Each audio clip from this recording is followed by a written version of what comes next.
அஸ்ஸலாமு அலைக்கும் ஃப்ரெண்ட்ஸ். இன்றைக்கி வீடியோவில் ஒரு ஹெல்த்தான பேன் கேக் எப்படி செய்யலான்னு பார்க்கலாமா. அதுக்கு ஒரு 2 செவ்வாழைப்பழமாக நம்ம பார்த்து எடுத்துக்கிறேங்க. நல்லா கனிஞ்ச பழம் பார்த்து எடுத்துக்கோங்க.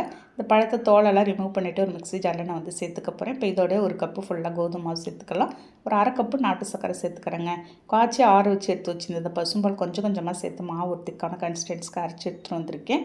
திரும்ப கொஞ்சம் பால் ஊற்றி நல்ல ஒரு ஸ்மூத்தாக அரைச்சிடலாம். பாருங்கள், இந்த மாதிரி இருக்கணும்.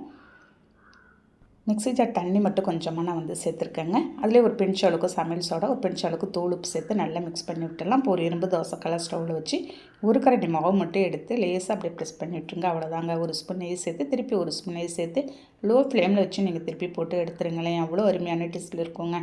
பிள்ளைங்க ஸ்கூல் விட்டு வரத்துக்குள்ளே இந்த ரெசிபி நீங்கள் செஞ்சு கொடுங்களேன். ஒரு கப் ஆஃப் காஃபியோட தட்டே காலி ஆகிடுங்க.